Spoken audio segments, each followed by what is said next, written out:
Good afternoon. I'm Linda Sullivan, President and CEO of Arts Fairfax.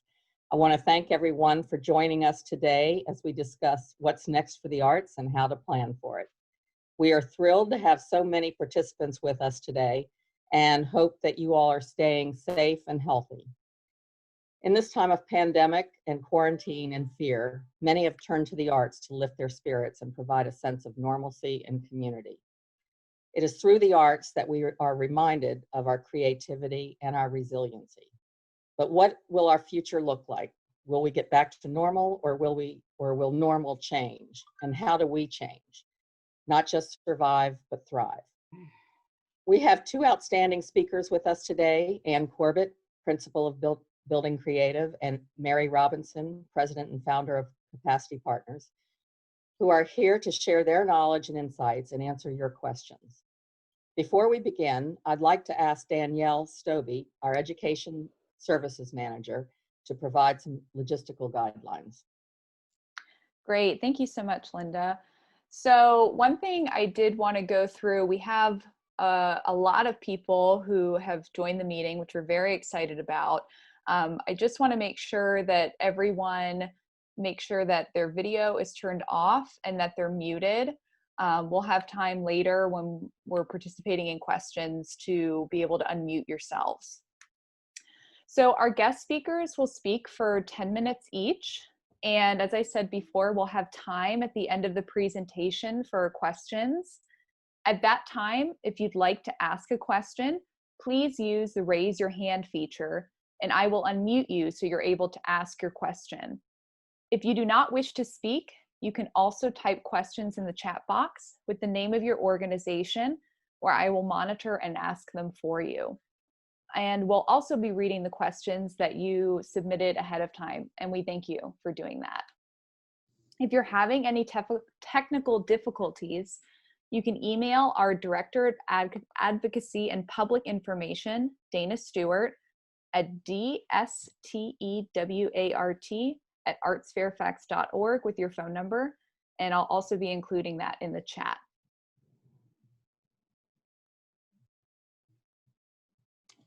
Okay, so I think we're going to our first slide. Yes, just give me 1 second. We thought we'd start by showing you all the state of Virginia's reopening plan, which began on May 15th. For most of the state, but for Fairfax County and other Northern Virginia communities, the phase 1 reopenings will not start at earliest May 29th, but more likely mid-June. But we have not had any final information on that. The best way to keep up with this changing information is through the state's Forward Virginia website and Fairfax County's COVID website. We also have this in our resources, this graph in our resources at the end, so that you could access that. We don't yet know what phase 2, as defined by the state, will look like, but we do know that the arts are being represented on the governor's reopening task force, and that Janet Stark, Director of the Virginia Commission for the Arts, and Beverly Hess, Chair of the Virginians for the Arts, are in close contact with state officials, advocating for the needs and challenges of the arts sector. Both Janet and Beverly, I believe, are on this call with us today, and thank you for joining us. Frustratingly, our only certainty is uncertainty. Today's speakers are offering their wisdom and advice, as well as practical tools for various scenarios to help us all move forward with planning in this unknown future. I'd first like to introduce Ann Corbett. Ann is Principal of Building Creative, a consulting firm serving the greater Washington area. Through Building Creative, Ann actively consults with government, private sector businesses, and the arts to promote the value of culture and community revitalization. Ann's areas of expertise are multifaceted, including master and urban planning, economic planning and financial planning, creative space placemaking, among many other things. Ann brings a unique perspective and broad skill set to our discussion today. Ann? Good morning or good afternoon, everyone. Basically, I was hoping to be inspirational today. Every time I heard the word wisdom, I kind of cringed. I don't, I don't know how much wisdom is being espoused right now by anyone, and anyone who claims to have wisdom, I immediately discount. And with that being said, my first slide, I've decided to tell you what I think are two arts truths. Artists set trends, and artists do some of their best work when they're constrained. Like, the world is so hard right now, but all I have been thinking for the past 2 months is that the arts community is going to reinvent itself and help us reinvent our community fabric. Um, if nothing else, I think 2 or 3 artists are going to get in a room together and come up with something brilliant that helps us find a way forward in terms of our community fabric, which in some ways is strong right now, and in some ways is really weak because of what has been called social distancing, which is actually physical distancing. But that when we use that term social distancing, I think we're sending a message of isolation.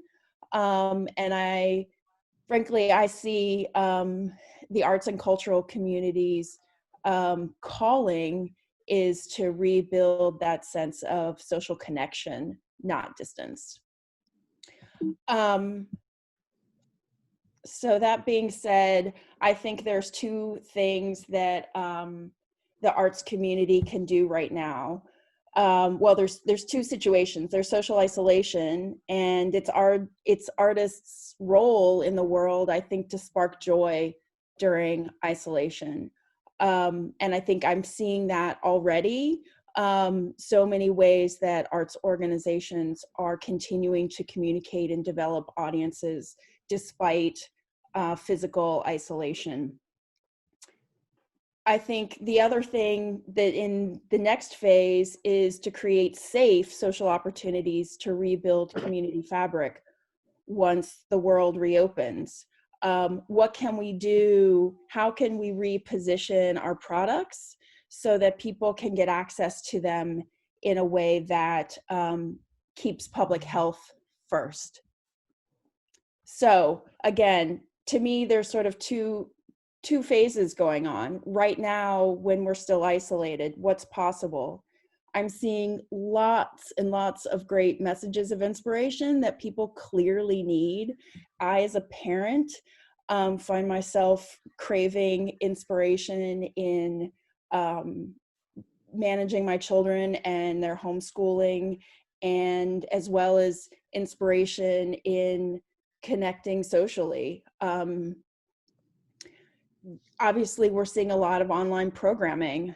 I think another great opportunity is to reinvigorate outdoor public art. I think we can take a cue from the restaurant industry and figure out contact-free product sales and distribution. Right now I'm running an organization where we have a 30-acre facility that is closed. And so we are putting together kits to deliver to our at-risk patrons so that they can do the kinds of things they would do at our facility on their own, in their houses or on their sidewalks. I think that's something we've got to all be thinking about. And then what else? Again, I don't know. I don't have all the wisdom, but I'm looking for artists to set those trends for more creative ways. Then, once the world reopens, wow, I mean, what is possible? Obviously, all the same things that we're doing during isolation, but for instance, as I'm sure you've heard, the retail industry is being decimated right now. I mean, we knew that retail was going to change. We knew that retail was changing already. but the expectations in terms of retail closures just continue to grow. I've spent a lot of my time working with organizations needing facilities. And so the irony here is there's going to be a lot of vacant property, a lot of visible vacant property at ground level all over the metro area that's going to need activation.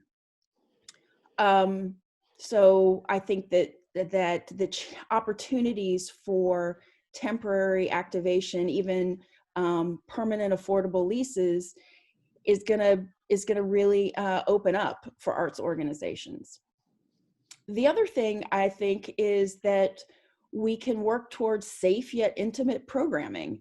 In a way, small organizations are going to be in an advantage because we're going to be working with small audiences for a long time, probably 12 to 18 months, where even if and when things go well, we're going to not have we're not going to have a mass available vaccine. I heard this morning on NPR, not until like the middle of 2021. So we're going to be doing small group activities. So nimble, flexible, small organizations in a way are best positioned to be the first ones to reopen.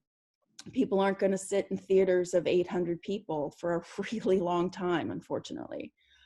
And then there's what I call just safe programs. Again, outdoor public activations. Again, what I've heard is that being outdoors is one of the safest places you can be.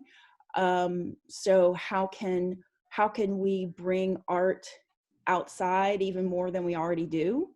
An example, partner and I are working on drive-in movies. People stay in their cars. People, how can we deliver arts and cultural activities, not just from a safe social distance, but in, what are the things that we have available to us to use? And for instance, I never thought I'd be the person to say this, but our cars are actually a safe opportunity. So implementation, what does this require? That's going to be Mary in a minute. Contingency planning for multiple scenarios. As I know, you've heard that things may reopen and then things may close again. So you have to be thinking always for at least 2, maybe 3 different kinds of scenarios of product delivery.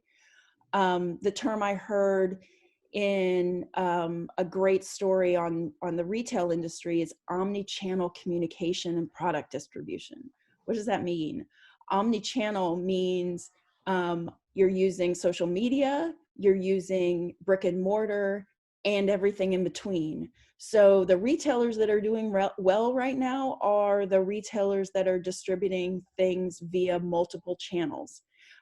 They are using virtual reality or augmented reality to show people products. Is that something we can do in the arts? Can we use virtual reality to put on a performance or to engage people in a performance? It means that, once upon a time, we all were like, oh, I got to get my website going. And then the next thing we were like, oh, I got to get my social media going. Well, now you have to have all of those channels operating at full capacity. And granted, that's really difficult. It's really difficult to be out on multiple channels at one time. But that's the strategy you've got to figure out, because I think that any one channel is never going to do it for you going forward. The future is not going to be in one stream or another. It's going to have to require you to give your audience the opportunity to engage with you on whichever channel they feel most comfortable. Finally, you're going to need to keep doing fundraising and audience development, right? Don't go dark. I've really been impressed, frankly, with all of the organizations that I connect with, how active they have been, not just communicating and asking for money, but delivering, again, messages of inspiration, product online, opportunities to connect with artists in new and different ways. You've got to keep engaging your audience, even when it feels like we're all quote unquote closed. I don't think there is such a thing as being closed if you want to survive this. So that's my wisdom, such that it is. Thanks. Thank you, Anne. Am I coming back up there? So now I'd like to introduce our next speaker, Mary Robinson, who is president and founder of Capacity Partners, also serving the Washington region. Mary has a big, talented team of consultants who are experts in the areas of fundraising, strategic planning, board development, leadership coaching, and nonprofit management. Mary is known for her strategic thinking, creative approach to problem solving, and ability to get to the heart of an issue. Mary offers broad experience in working with nonprofits of all sizes. Thank you, Mary. Well, thank you. And I'm so pleased to be here today. I am married to a performing artist, and we do a lot of work with the arts. So it's really a pleasure to be in the company of so many arts professionals. Well, a lot of you don't have your videos up, but before I get started, why don't you just take a quick stretch and think about the joy that the arts have given you, and which is a big part of the reason, right, why we're all in here, because art brings joy. Okay, so I'm going to share my screen and talk to you about a model that we have created called dynamic planning.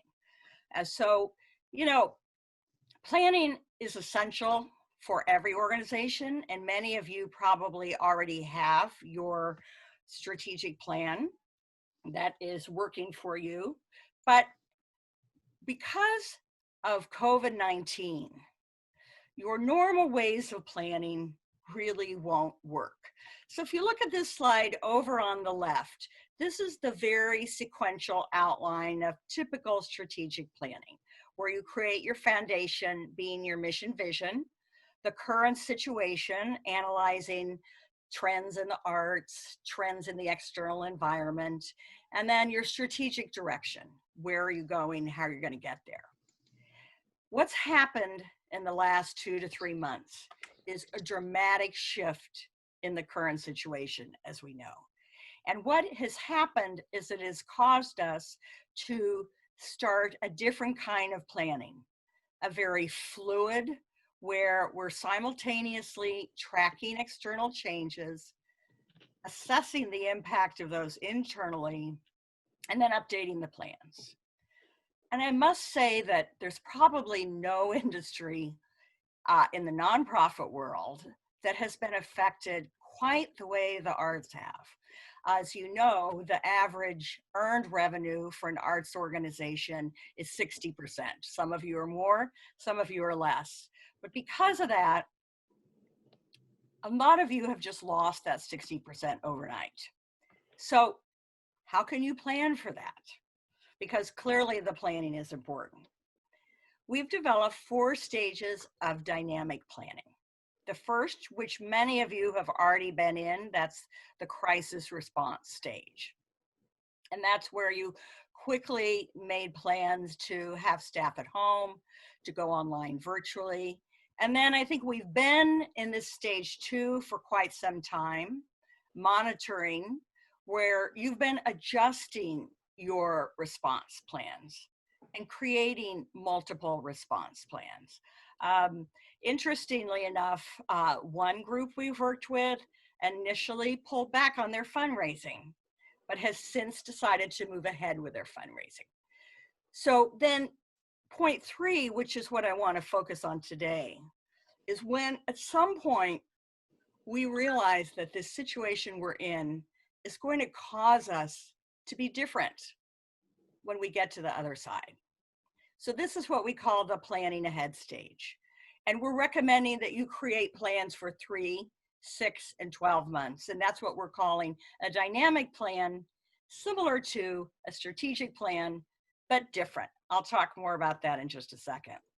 And then finally going into the transition where we start implementing the plan. Now the stages of the Virginia government, those 4, I guess it's 4 phases, Linda, if I recall, or I'm not sure if it was 4 or 5.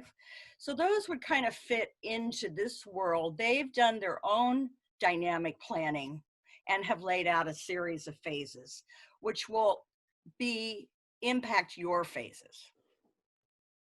So on this slide, I've laid out the steps of this planning ahead.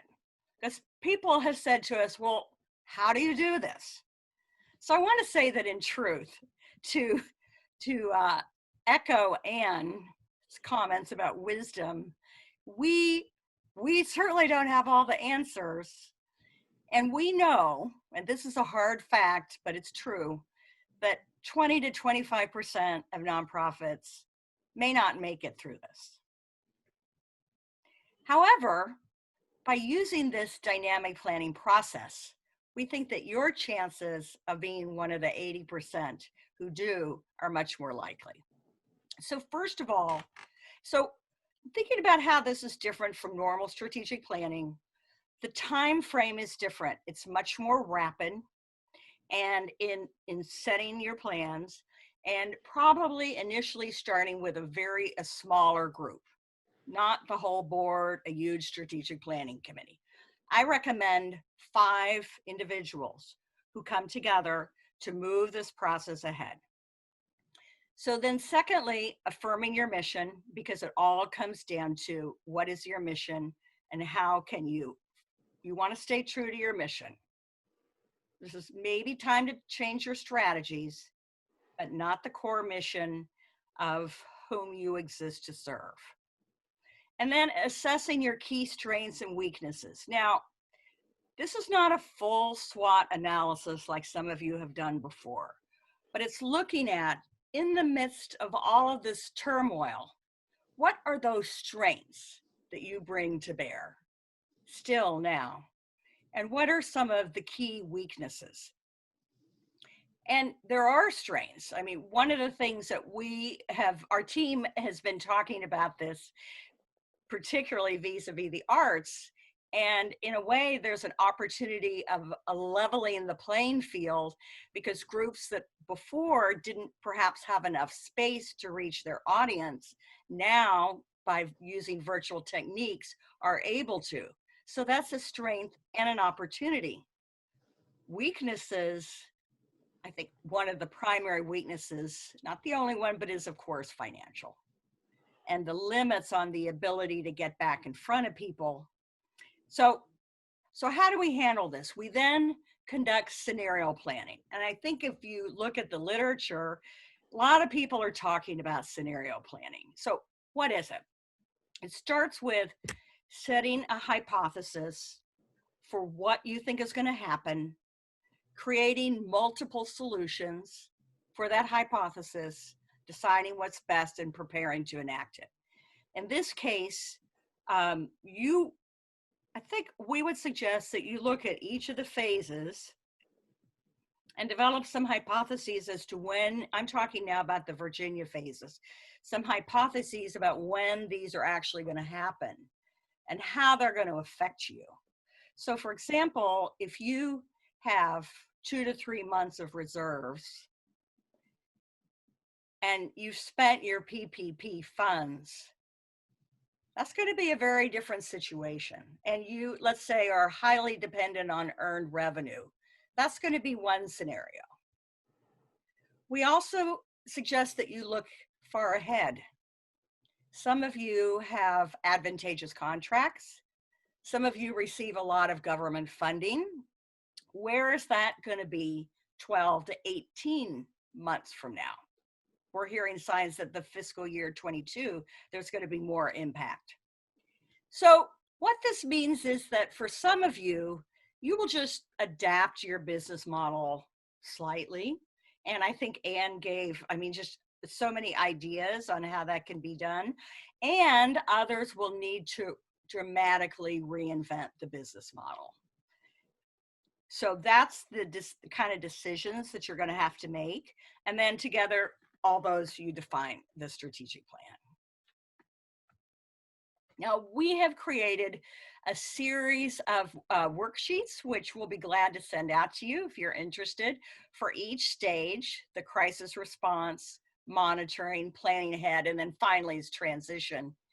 And what we're recommending is that you look at your entire organization, the people, your systems, which of course have had to change significantly in order to get online quickly, marketing communications. We know that that has had to be ramped up for every organization at this time.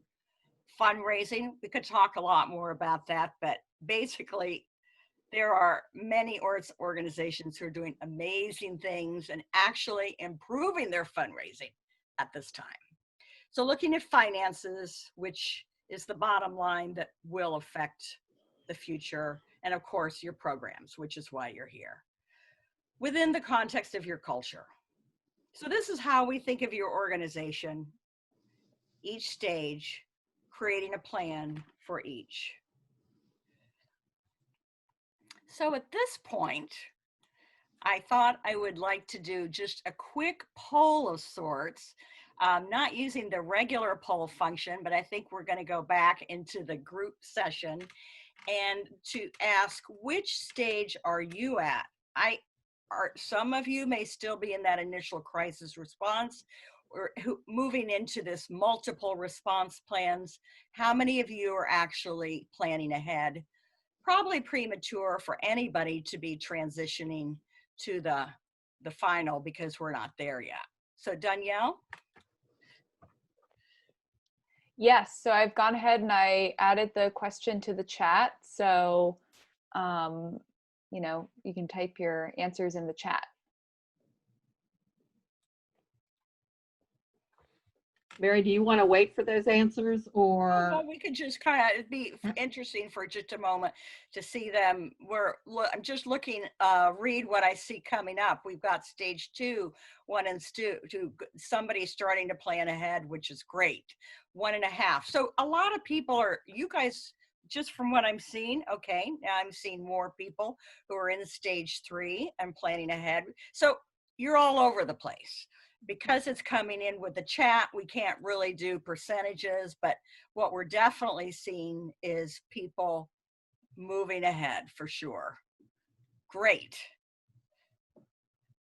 I think a number of my friends have said that it's those organizations that don't plan ahead, that don't go to the stage 3, that really have a hard time.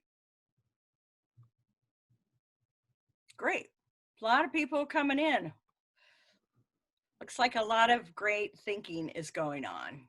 So I wanted to echo another thing Anne said, and that is about the creativity of artists. So one of our clients, Arts for the Aging, has involved their teaching artists more than they usually would be as they're creating the dynamic plan.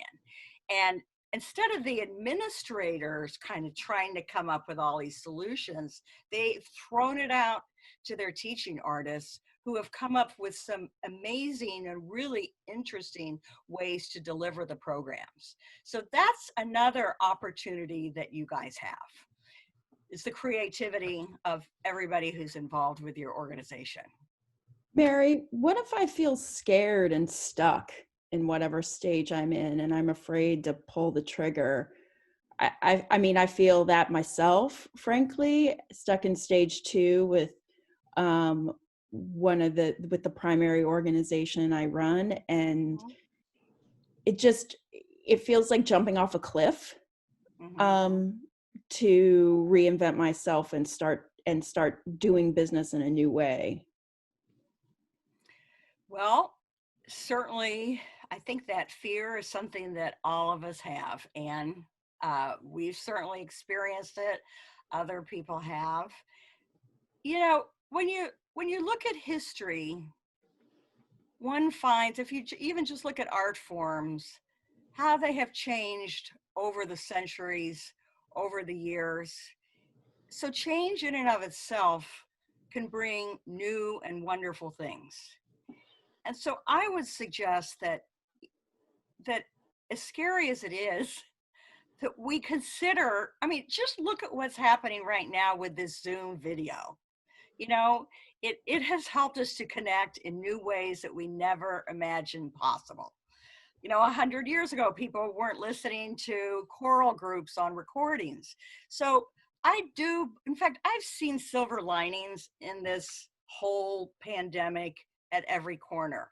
So I would encourage people to, as in every part of life, confront that fear, but go ahead to creating the plans and moving ahead.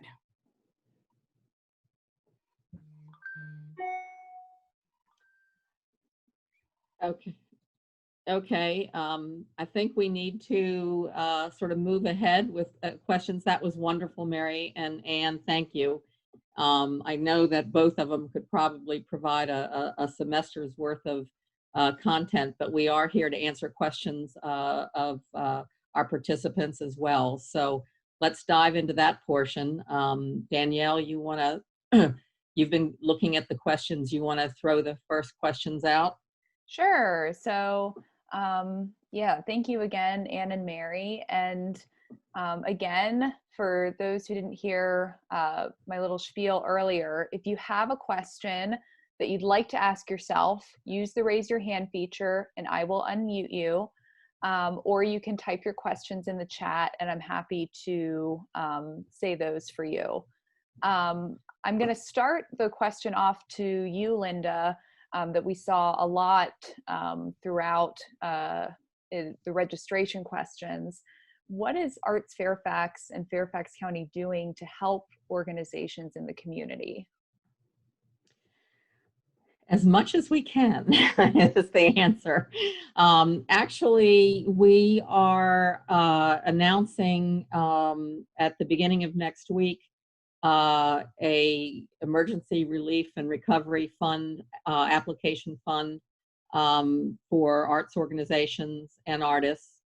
And everyone can apply to that.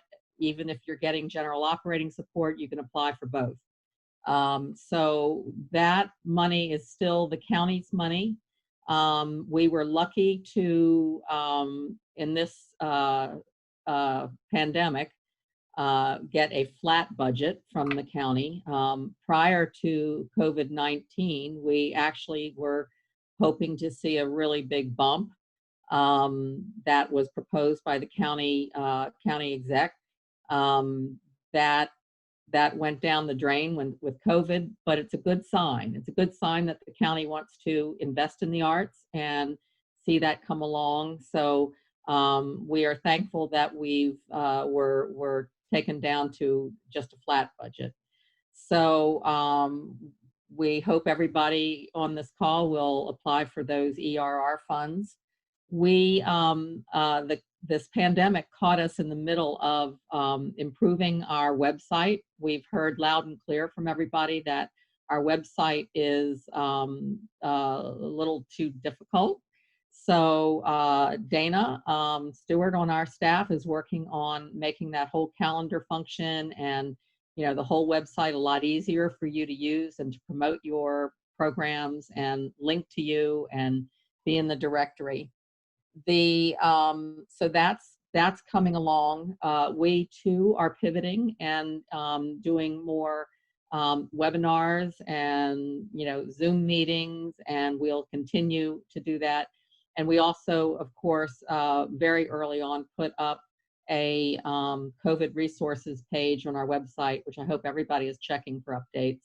And we're getting out information by social media. So that is what we're doing.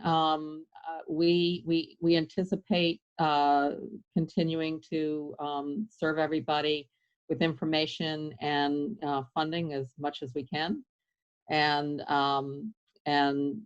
call on us just for advice too. because all the staff at Arts Fairfax have great backgrounds in the arts. So we welcome all of your interaction and your conversations. Great. And kind of pivoting off of the funding, I'll pose this question to Mary. What changes do you see in local funding for the arts? And then we had someone mention in the chat, can you give us examples of the creative fundraising you mentioned? These are great questions. And the first thing I would say is to continue advocating for funding for the arts, because we certainly know that a lot of that is in flux. And looking back to the Great Recession, arts funding was cut dramatically. So I would say keep the advocacy going. So in terms of the creative things that we've seen, you know, it's been pretty amazing what these creative minds can make happen. But the first principle is to keep your current donors. What's hard for the arts organizations is that, in contrast to disaster relief organizations, you don't have this compelling sense of, oh, we've got to feed people. But on the other hand, you have audiences who really love what you do, so you can get in front of them. We recommend starting with major donors. So there's actually a theater here in Fairfax that has been sending out an email just about every week, having small events with major donors, with food catered to them, so everybody feels that they have a joint experience, followed by a town hall, followed by a video thank you. So that's one thing. Secondly, we know that there have been all of the recordings, I forget the term for this, the multiple recordings going on at one time, that, you know, they've been on the nightly news in terms of what a difference they've made to the whole community. So these are the kinds of things that we think, and not only think, but we know that in certain cases, the fundraising has increased. And so that goes for virtual events, your virtual galas. In some ways, arts organizations are a slight disadvantage with this mission of help me right now, you know, because millions of people are starving and we've got to feed them, but you are an advantage in terms of the content that you have to share with an audience virtually. It's very strong. So we, again, recommend focus on your mission. Great. I'm going to now take this question to Anne. How can arts organizations and artists be leaders in community resiliency? Oh, that's a great question. Show up. I mean, that's sort of kind of my reputation is getting yourself at the table when there's crisis planning, there's community planning going on, getting out of your arts bubble. It's funny, we're all in a bubble right now, right? But figure out ways to assert yourself in more broad community efforts as a resource. Again, like Mary said, I think that arts organizations have talent and creative minds that, you know, police departments and health officials crave, frankly. And to me, what we can do, the best advocacy we can do, is to help creatively solve problems that are bigger community problems versus staying in the bubble of how do I produce my art in a trying time. I mean, I'm sensitive to, you want to produce your art in a trying time and you want to keep reaching audiences, but I would vote you go into creative problem solving mode and think about the economic struggles that we're having, think about the health problems that we're having. I mean, a great, very simple example is that I noticed in the first couple of weeks, artists making masks, making PPE, and doing it in a fun, creative, interesting way. And, you know, I myself took it upon myself to buy masks from 3 or 4 different artists. That seems like a sort of no-brainer right now, but at the time was a really brilliant pivot by creative people to get their talent in the mainstream problems that we're having. I Corinne's note, Mural Arts in Philly partnered with Department of Public Health. I'm going to have to look that one up. Mural Arts in Philadelphia is a great organization that has been doing amazing work for 30 or 40 years, probably. And I can't imagine whatever they're doing. It's probably smart. They design signs for grocery stores. Cool. Yeah, I mean, I think that a lot of the economic struggles that we're facing in terms of getting people back to business could have artistic solutions to them, whether they're visibility oriented or whether they're health and safety strategies. You know, again, yeah, that's what I would say. Get yourself in the mainstream problem solving conversation. Don't stay in your arts bubble. So may I chime? Oh, sorry, Mary, go ahead.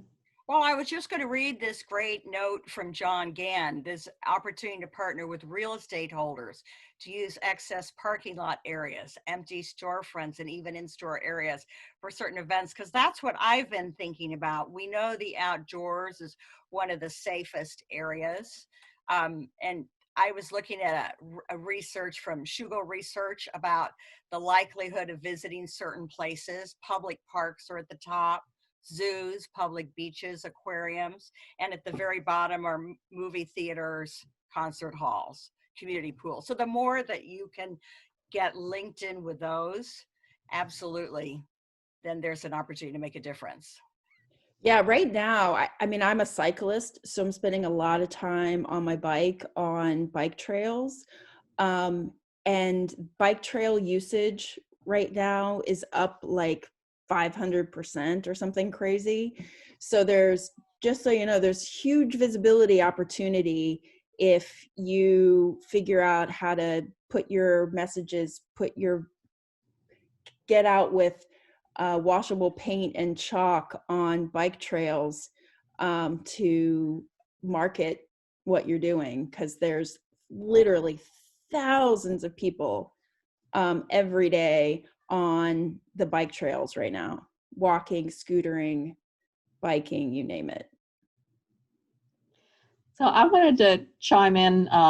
Don't forget to contact and communicate with your district supervisors.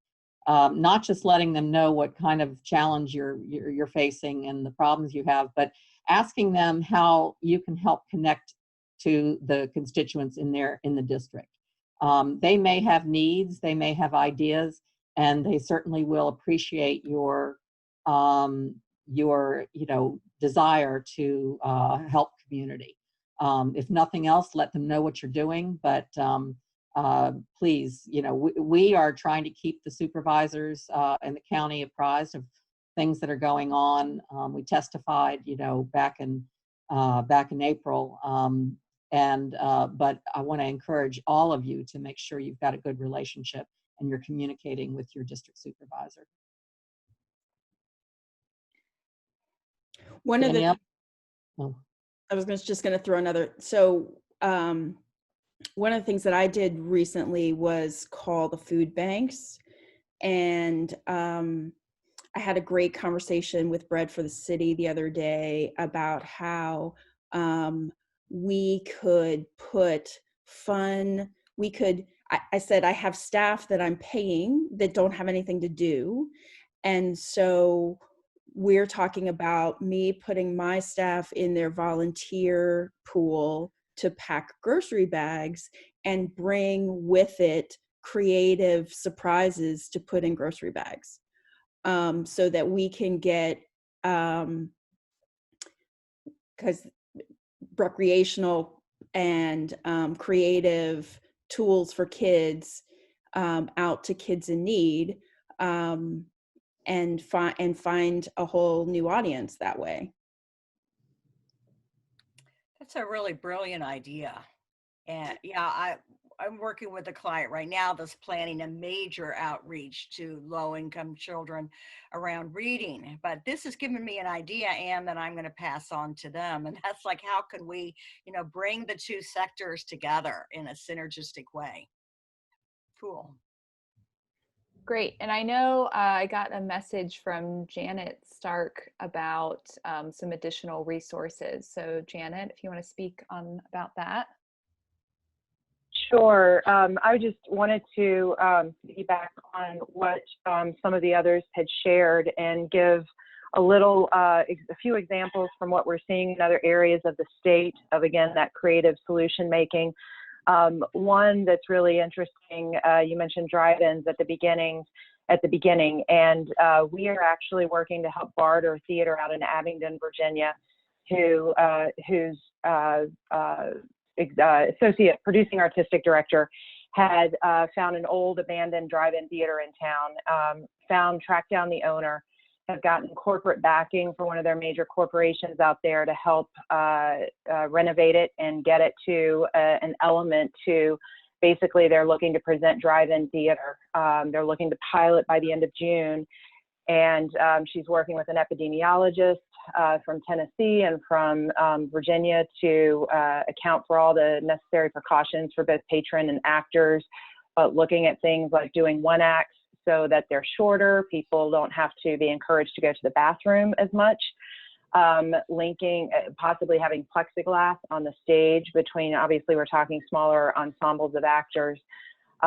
Working with local restaurants to put together packages of like, come pick up your dinner and come see the drive-in theater. And so we've been working with them to link to other sources of state funding. Of course, they've got a few additional state funding resources being in rural Southwest Virginia. But that's a promising model that is developing. Again, they're looking to pilot by the end of June, 1st of July. The Lynchburg Symphony Orchestra, I've learned they've been sending their musicians to do window concerts for senior centers in the community. And that's been received very favorably as well. American Shakespeare Center, and some of you probably have already been hearing this in other circles and some of the conversations we've facilitated.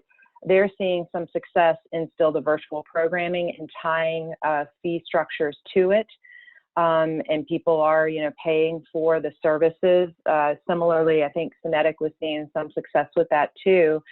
And also, in fact, Richmond Symphony Orchestra is combining a little of what you just spoke to earlier, a combination of small in-person with a virtual experience. So they have actually started to put their summer series on sale, looking to do a couple of small concerts in what is typically a 188, 200 seat venue. They're selling seats for 40, but then doing a virtual subscription as well.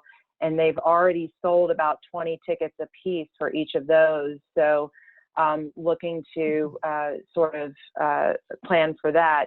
Although admittedly, we're all still awaiting, when those next phase rollouts will begin and when arts and entertainment will be included. And quite honestly, I have no more information on that. I'll be waiting, as everyone does, for the governor's news conference at 2 o'clock today. The other things I've heard from some others is they're finding creative ways to not just connect with their audiences, but connect with their donors. And some folks have instituted the sort of old school fundraising of even calling their donors, particularly for their older donors, for that person-to-person contact again, and are seeing some successes with that, with contributions coming in. And so I'll mention that too. And the last thing is two things. To your point, really making the case for demonstrating how some of the arts are meeting the very current needs, mask making in communities, other, for costume shops, theaters, and ballet companies that are shuttered right now, being able to be a part of the community solution of making PPE that is going back out into the community. I think one of the areas that could be potentially viable is moving forward is in that realm of arts education. As we are increasingly concerned of what the state of arts education looks within schools in the fall and beyond, whether it's virtual or, the fact that some programs might be reduced. There, I think, could be an opportunity for an increased need of, again, community helping to supplement that void, whether, again, it's through virtual programming or potentially personal, in-person kinds of things. We're awaiting release, I think, next week by the Virginia Department of Ed on guidelines for how schools should operate in the coming year. And so we'll be anxiously looking to see what are the guidelines and recommendations of artists and volunteers going into the schools, performances going into schools. But from the point of planning for an arts organization, again, how can you uniquely be a partner in meeting those potential needs of quality artistic resources in support of whatever the schools may be planning for in the coming school year? So I'll just end there for now. That's a great point, Janet. And I want to piggyback on that by saying that in my role as a parent, I am, glued to what's going to happen with public school in the fall. And the likely scenario is that kids are not going to be in school 5 days a week, that they're going to be in some bizarro crazy schedule of a couple of days or mornings or something. And there's going to be a huge need for small group care outside of school for working parents. We're not going to be able to send our kids to mass daycare centers. We're not going to be able to leave our kids in aftercare, where the ratio used to be 1 to 19. So school is going to be fractured, public school is going to be fractured, and arts organizations could be a great partner in off-site alternate day solutions. Where can I send my kid on Tuesdays and Thursdays because he only goes to school Mondays and Wednesdays? Again, complicated solutions, but the opportunity there is huge, I think. Yeah. If I could just add one more thing, just for the purposes of the audience here, because I know you guys will quickly be concluding. We're going to be getting information out later today for a webinar we're going to be hosting next week at 2:00, mainly geared towards presenting arts venues and also artists to talk about what touring might even begin to look like, what live performance might even begin to look like. So I'll be sure that everyone gets it. I know we'll send it through Arts Fairfax too, and I know Dana will be good about getting it out. But just to let you know, that's kind of the next kind of curating of a conversation we're aiming to have. And so I'd welcome Mary and Anne's participation in that as well. Thank you. I want to just pick up on a couple of ideas. The Geffen Playhouse has been selling tickets to a performance and then sending a box with a surprise. And there's like magic tricks and people open it up and there are all sorts of different things, and then they get to watch the performance. So this is an example of what we at Capacity Partners, just like you, Anne, at Building Creative, at some point, everything free that we've been doing, one has to start thinking about how to monetize it. So all of you have been offering all this free content, and that's great. But as we move forward, we need to monetize. So I thought that Geffen Playhouse was a great example. Another is the fact that your summer revenue is a lot of you have had summer programs that have brought in revenue, and camps are canceled all over town. So the extent to which you can put together virtual content, one of our team members who also has kids at home, she is able to enroll in a visual arts camp. And she's so ecstatic that she has that at least one camp that she could still send her kids to. So there are opportunities out there. So this is Sarah Shallern-Treff from the Alden McLean Community Center. And I want to let you guys know about something that Danielle Van Hook who's our director of youth theater programs, has come up with, Drive-Through Drama. And briefly, it's a story told in 12 monologues. We have 12 actors that will be placed throughout our parking lot in stations that are socially distant. And we're going to charge by the car, and people drive through and get a cohesive play out of the stories told in progression by the 12 monologues. We're actually just starting auditions for that, and the script is being finished up. So it's kind of like a live Disney ride, not the scary animatronic Abraham Lincoln. So Good for you. If you want more information, please go to aldentheater.org, and we've got it there, and we welcome anyone to audition and everyone to come out and check it out. So our time is getting closing up here. I want to throw out the final question. Some of this has come up, but I want to end on a pretty positive note if we can.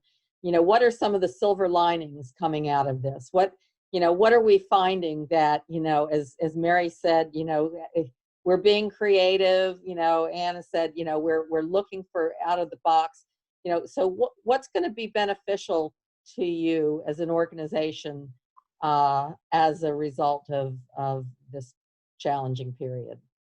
You can I would start by your comments, or go oh, ahead, you're Ann. asking it to them. Well, no, I'm asking it to you all too. In fact, why don't you and Mary answer, and then we'll take Danielle can read some comment. We'll see what people put on the screen as well. Right. I was going to start by saying that we're no longer limited by geography, right? Your audience development isn't limited to the people that can drive their cars, get a parking space, and show up at your facility. And I say that as a person who spent almost my entire career working on nonprofit organizations with facility problems, which are sort of never ending. But now, suddenly a facility isn't an asset so much anymore, right? So let go of that worry that you don't have the best space in the world, because now you have a couple of laptops and you have all the space you need to reach anybody in the world. So there's that. Then again, to reiterate something we said before, on the facility front, again, there's going to be a lot of vacancy. There's going to be a real, I think there's going to be a real upheaval in the real estate economy for a variety of reasons. Again, it was coming in retail. Retail was already downsizing. Office use was already downsizing. But now, both retail and office have all closed and figured out how to operate without that physical space. So it's going to be really interesting to see how that shakes out in occupancy rates. And no matter what, there's going to be vacancy all over the map, all over the place. And so if you are really tethered to physical delivery of your product in a centralized location, I think you're going to have a great deal of opportunities there. But at the same time, I think that the population in the metropolitan region is still growing and burgeoning. So the opportunities for developing audience have not dwindled. They've just changed in that you need to be on multiple channels.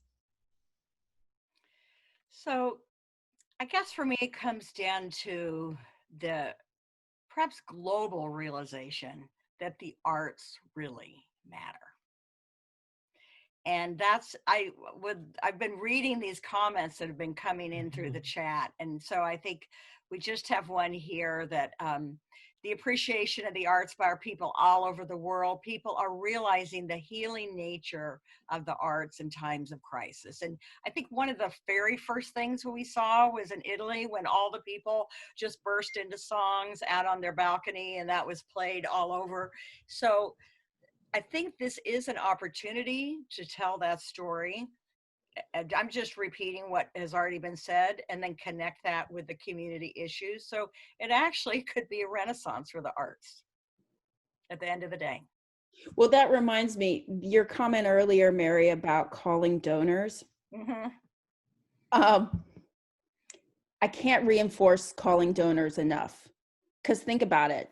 My mother is at home, like climbing the walls. She would take a phone call, like, you know, that's a gold mine to her. So all of your donors are so much more reachable right now because everybody's at home. They're all there all day long, sick of talking to the people that are trapped in the house with them. So it's really a great opportunity to call. They're getting lots of emails, and so that's why I think this phone call piece is so important. We're all getting lots of emails. We're all spending a lot of time on screens.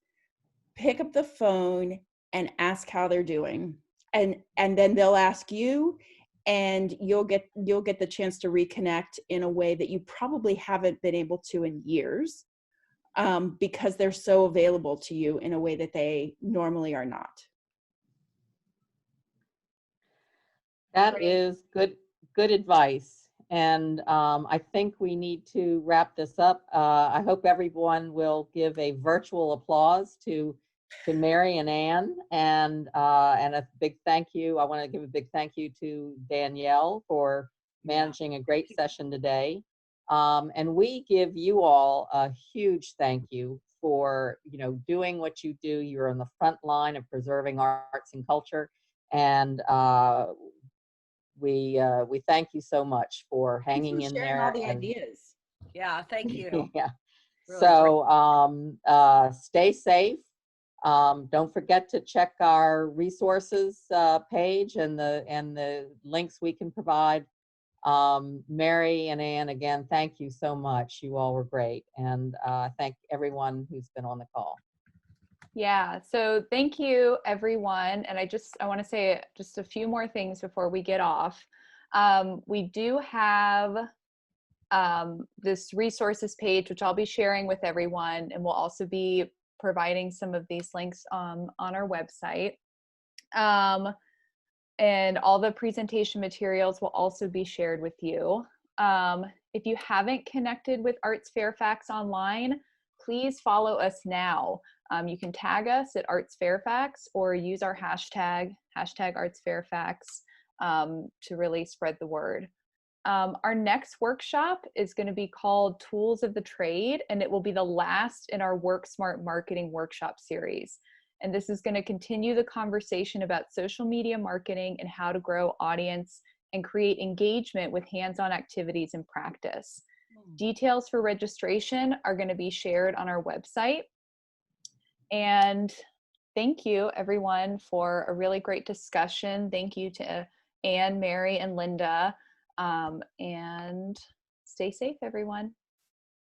Thank you, everyone. Thank you. Bye. Bye-bye.